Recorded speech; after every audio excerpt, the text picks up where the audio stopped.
Hello everyone, and welcome to the last of my, character intro, DFO lore, really expository, information-based videos in regards to Dungeon Fighter Online. Yeah, that's what they're called. That's the title now. And this is the last one dealing with, of course, TruebladeMia, my female slayer. So, TruebladeMia here was the focus of my last few episodes last time. So, because I recorded parts 1 through 20 of Dungeon Fighter Online a long time ago. I should actually look at the dates. I should have before I started recording this. But yeah, the last part 20 went up on this day. There it is, up on screen. I think parts 10, 11, somewhere around there, early on to 20, was all me playing through the beginning of the game, like Silver Crown and Meltdown, as TruebladeMia, and getting her to level 31 to complete the Female Slayer event that was going on at the time.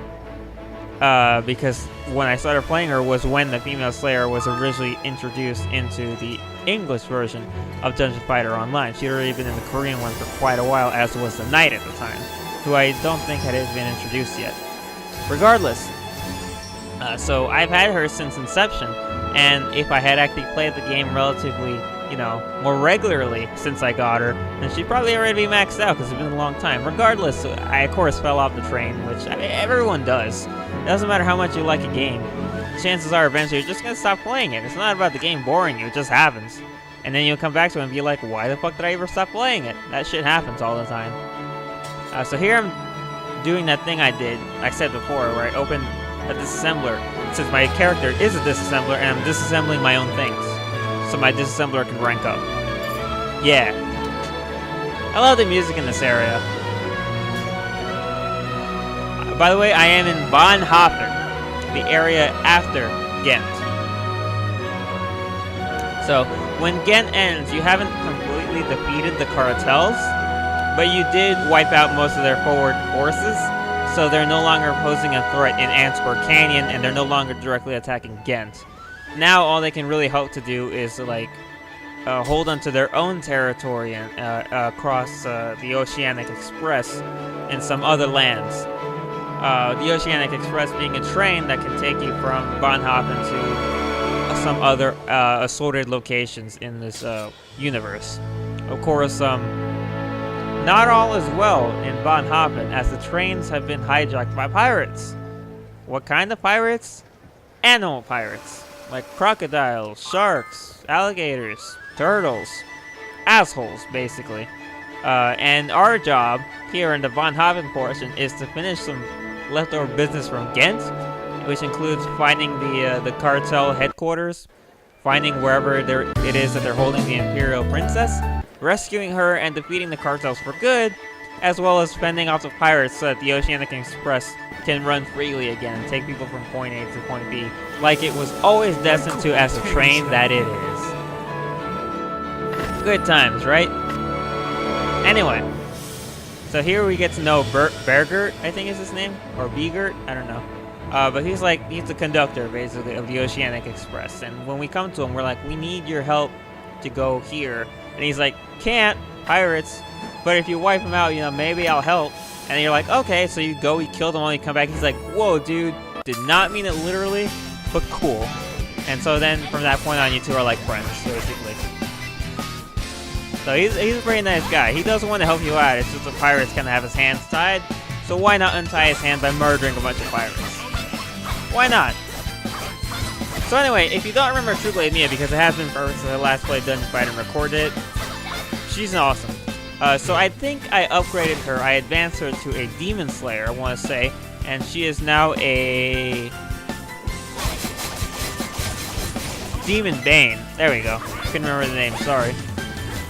And I believe that the specifics of that class is that they have control over the demon that's in their body, sort of like how the normal male slayers can control Kazan, like the Ravager Berserker classes.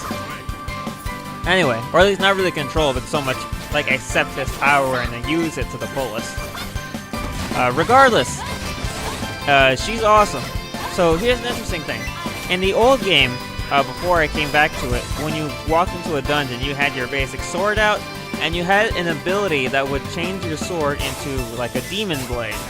This is the one that I have, this like chain link sword that can like stretch and retract and do all sorts of awesome things. You had to change it into the demon sword to use the soaring blades techniques. That's what they are called. Which involves, of course, whipping the blade around and stretching it out and stuff, because a normal hardcore sword can't do that. At least not in this universe. Or in any universe, really. They can't stretch that much. But in this game, when you enter a dungeon, I mean, now after the update that I was gone for, I don't even know when this huge update happened. When you enter a dungeon, the sword is already chained into the demon sword. I'm already holding it, the chain one, as you can see. It's pretty fucking awesome. And there I'm looking at my abilities. One of them, I was actually trying to read what they do. That was Soaring Blades Enforced, I think. Reinforced. Which basically powers up all my Soaring Blade moves. So the ones that specifically make use of the Soaring Blade. And the other one that I used when I first entered the dungeon just makes I think my attack rate faster. So like my attacks come out faster and all that. It's pretty awesome. So, Mia has a bunch of really powerful attacks that I don't know why they're so strong. One is Soaring Blades Retraction, which I think I just used. That's the one when I shoot the blade out and bring it back in. It does a shit ton of damage going out and coming in. Right there, I use an ability, I don't know what it's called. I don't remember the names of most of my abilities. But it summons these 3 orbs that attach 3 enemies and start killing them and giving me like life. And once it kills them, it hops off them and goes to someone else. And once they're done, they explode and cause a shit ton of damage to whoever's nearby. It's a pretty awesome ability. I have, and I do, you'll see in the recording, clear rooms using just that move. Like I go in, I use that move, and I just stand around while the orbs go around and murder everything. It's pretty awesome. Granted, I do have to actually move around a bit to help the orbs find new hosts, but it's still pretty fucking cool. Another move that does a shit ton of damage that I like using is Soaring Blades Impale, which Mia whips the sword out and catches something, and she like drags it up into the air and before retracting the blade, and that does a bunch of damage. Like, it's really cool. Other moves I like using is another Soaring Blade move where I stick the sword into the ground and the end of the blade comes out like 3 times. Hit stuff a friend of it, which is a really cool one. What am I going to use here? There's Impale. Retraction. That was Retraction. I always get it mixed up because you're literally stabbing them. Impale, you know? That's Ghost Slash, I think, or Demonic Slash, her basic move, which works like Ghost Slash, which is the basic move of the male Slayers, except there's 2 hits instead of 1. And also, the female Slayer I love because she has such a hilariously long range compared to the male Slayer. Not that the male Slayer's range can be short. If you have specific weapons on them, it can be long too. But right there was Sanguine Choreography, which I think I've talked about in the past a bit. Basically, I spin around and summon a bunch of clones, and the clones each pull off one of the Soaring Blade moves. They like run to an enemy and use it. So it's really awesome. I think originally it summoned 5 clones. Ooh, that's a cool one too. But because I upgraded it, it summons 6 now. That was my newest ability. It's really cool. Like the sword, the chain link sword that I have like breaks apart and all little pieces spin around me, and if people are close enough, they all hit them. And then the demon appears above me and like hits me a shit ton, but I have this red shield around me. And so the attacks bounce off of the red shield and hit everything around them, and then boom, you know. There's a lot of things in Dungeon Fighter end with a boom. And I really love that about it, honestly. My favorite thing about my female Slayer, though, is her ultimate ability, which I think you'll see in the upcoming boss fight. That was Wild Thrash, I think. Yeah, that's Wild Thrash, where I kind of swing the sword around myself. And Bleeding Blades is when I swing the sword in front of me while laughing. It's great. It has huge range and does intense damage. Good times as always. My computer keeps falling asleep. Stop that. I'm trying to watch my old footage so I can commentate over it. Knock it off. Also, music on this screen is pretty rad. Just the music in Dungeon Fighter, I think I've said this before, it begs repeating. Music in this game is hyped. It's like really fucking cool. That was Bleeding Blades. Like seriously, this music is off the chain. I love it. every time I enter a new area in Dungeon Fighter, I'm like, yeah, I can get down with it. I still think one of my favorite themes in the game is the boss themes for some of the enemies in Behemoth. I forget which dungeon specifically. I think it's the first GBL location in Behemoth. It's like this crazy, I don't even know what to call it, but it like has someone beatboxing in it or something. I just really love it.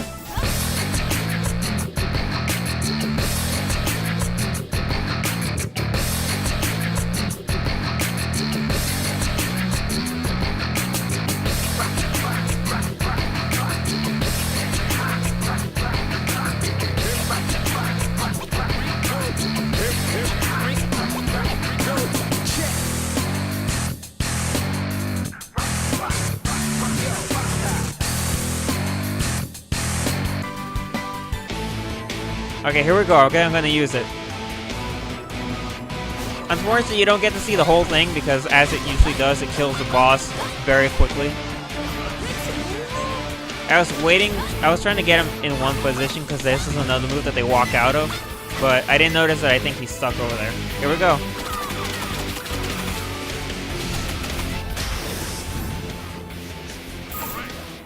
Yeah, so I stabbed him a shit ton of times. I summoned this demon portal that shoots out like blood and blades, and it transforms Mia, I think, into the full version of the demon, which then slides into the enemies and hits them. She turns back to herself, lifts a massive demon blade, and smacks it on the floor. Blood goes everywhere. Explosion, wham bam, thank you ma'am. You know, so it's a really awesome attack. I think I'll use it next time I run through a dungeon and you actually get to see the full end of it. Honestly, I do really like that the new change that they did to finishing a dungeon, how the information just comes up on there right away. The old way, it would like appear like full screen, and I don't know. I mean, I guess it's not really much different, but I really do think it's better now than it was before. A lot of how the game plays and works has been better after whatever that weird update was. Like, seriously, when did the update happen? Every time I leave Dungeon Fighter and come back, I always miss something huge because everything is so different. I guess maybe that's how all massively multiplayer online games work or whatever. You know, just online games in general. They're always constantly updating and revamping and remastering the game systems and such. Which, you know, if that is the case, then I guess it's not really a bad thing, because all the updates Dungeon Fighter's been getting have been great. Anyway, I believe that's all that I have to talk about Mia's moves. I don't think she has anything else that's noteworthy. Oh, sliding slash. Can't forget about that. I use it a lot. Basically, oh yeah, there we go again. That's a cool move. I dash and slash at the same time. And I think I can do it up to 7 times, either 6 or 7. It's really a fast move, and usually I use it going back and forth from one enemy to hit them a bunch of times. It's a lot of fun. I even use it to get across empty rooms, since they're pretty long. I think I'm going to use it right now to get across an empty room. I was looking for motorcycles to destroy, because I think... There we go, yeah. I think that's my current mission. Yeah. Motorcycles. Had to destroy them and grab elements of them. A funny thing about this map, too, is I think there are nests, like crocodile nests around. I don't know if it's this one specifically, but I know one in train levels has them. And if you destroy the nest, like it leaves behind like an egg yolk, like a sunny side up egg, I think that's kind of hilarious. And here those alligators, see? Jerks. And sliding slash. Another one I didn't talk about is that the one where I summon the demon. Like, Mia jumps and whips out her sword and hits a bunch of enemies. I think she whips out the sword either automatically or if I tell her to. There, the orcs are gonna clear this room for me. Whoever first gets hit by the sword when she whips it across the board and hits something with it, the demon appears over them, and he like goes to town, slashing them, and then one big final slash will like cut them in half. I think I've used it so far, I just never really brought it up. It's a cool move. That said, I miss with it a lot because I still don't entirely know what the like initiation for the demon slashing is. Like, I always aim for certain enemies, and chances are they're not the ones that actually get directly hit by the demon. I don't know. Regardless, it's most useful on bosses since they usually have the HP necessary to make the move completely useful. Otherwise, enemies just die early on and demons left slashing at nothing.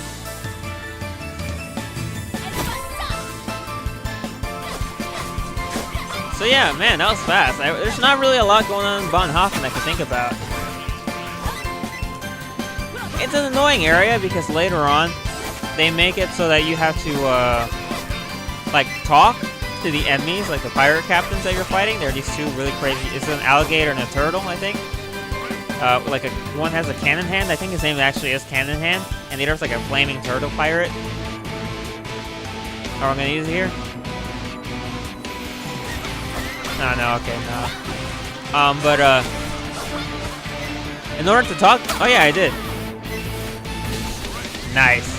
But in order to talk to them, you need what's it called?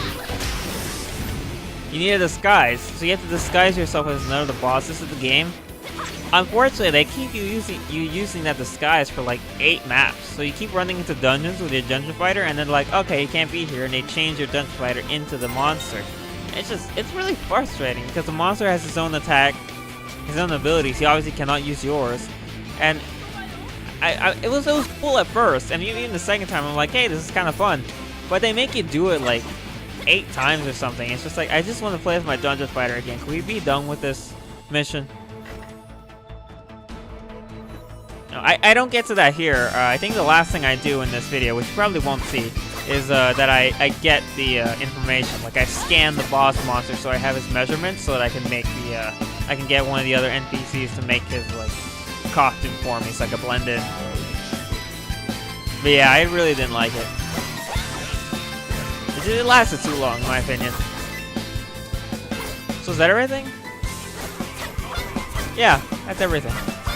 So, you know, if you ever want to play Dungeon Fighter and play with me, these 4 characters are the ones that I will be hanging out with the most. Ian is a Warlock, Richard the Demolitionist, Janix the Hellcat, soon to be Poison Master, hopefully, and TruebladeMia the Demonbane. So yeah, check them out if you're ever on. Seriously, play the game. Always a fun time. And in case you're wondering, yes, it's a reference. TruebladeMia's name is literally, I literally named her after Mia from Fire Emblem Path of Radiance and Radiant Dawn, who, if you watch my LP, you know she's like one of my favorite characters in that game, if not one of my favorite characters in all of Fire Emblem. And of course, the True Blade is the 3rd rank of Myrmidon available in Radiant Dawn. Myrmidon Swordmaster True Blade. So, TruebladeMia. Which is funny because I think one of the female Slayer's advancements is actually Swordmaster. So, yeah, you know. Close enough.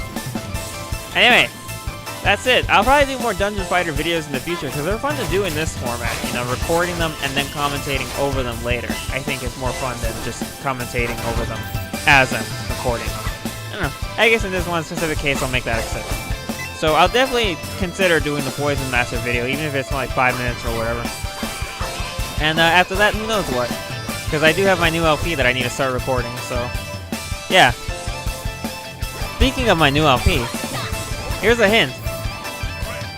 It should appear on the screen now. I just did a hand gesture, even though you can't see it. There it is. That'll be my next LP, so, you know, I hope you're looking forward to it. Anyway, that is all. Like, seriously. This has been fun. So, until next time. Hasta.